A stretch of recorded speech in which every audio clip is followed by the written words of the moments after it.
सहारा और पल्स जैसी चिटफंड कंपनियों की जानकारी पाने के लिए सब्सक्राइब करें हमारे चैनल को और साथ के साथ हमारी बेल आइकन का बटन दबाएं ताकि हमारे द्वारा बनाई गई हर एक चिटफंड और सोसाइटियों से जुड़ी हर एक ताज़ा अपडेट पहुंचे सबसे पहले आपके पास। तो चलिए दोस्तों, चलते हैं न्यूज़ की ओर कि आज की ताज़ा खबर क्या है।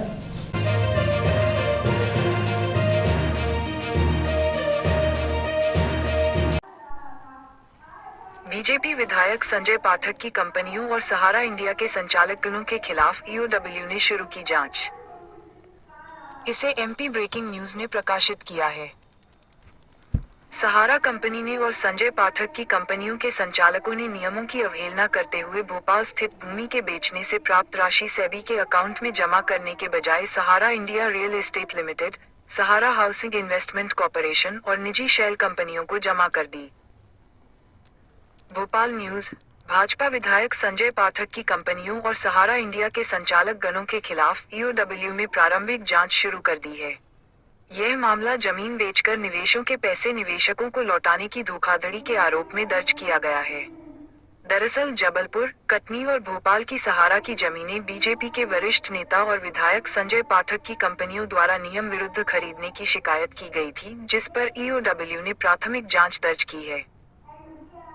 राज्य आर्थिक अपराध अनुसंधान ब्यूरो यानी ईओडब्ल्यू ने Sahara India real estate corporation limited और सहारा हाउसिंग कॉरपोरेशन के संचालकों और भाजपा विधायक संजय पाठक की कंपनियों के संचालकों के खिलाफ मामला दर्ज किया है।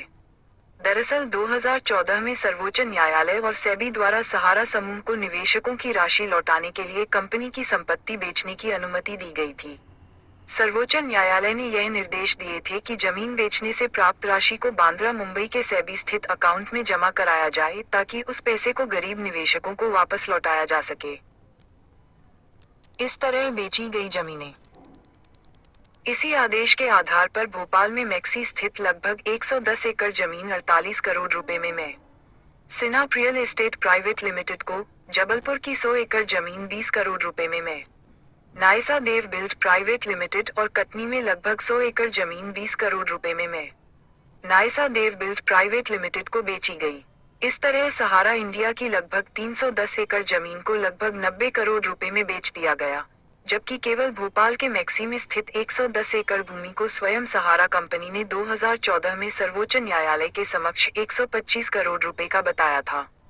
इतना ही नहीं, सहारा कंपनी ने और संजय पाठक की कंपनियों के संचालकों ने नियमों की अवहेलना करते हुए भोपाल स्थित भूमि के बेचने से प्राप्त राशि सेबी के अकाउंट में जमा करने के बजाय सहारा इंडिया रियल एस्टेट लिमिटेड, सहारा हाउसिंग इन्वेस्टमेंट कॉरपोरेशन और निजी शेल कंपनियों को जमा कर दी। ईओडब्ल्यू ने शुरू की प्रारंभिक जांच।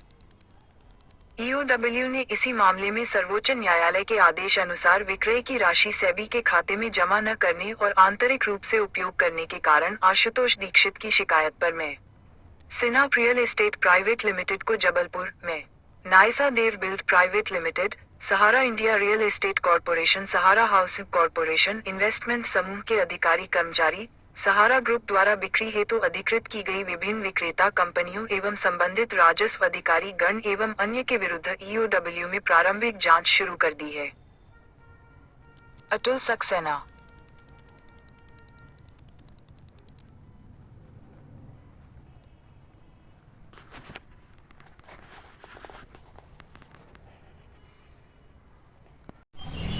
सहारा और पल्स जैसी चिटफंड कंपनियों की जानकारी पाने के लिए सब्सक्राइब करें हमारे चैनल को और साथ के साथ हमारी बेल आइकन का बटन दबाएं ताकि हमारे द्वारा बनाई गई हर एक चिटफंड और सोसाइटियों से जुड़ी हर एक ताज़ा अपडेट पहुंचे सबसे पहले आपके पास। तो चलिए दोस्तों, चलते हैं न्यूज़ की ओर कि आज की ताज़ा खबर क्या है।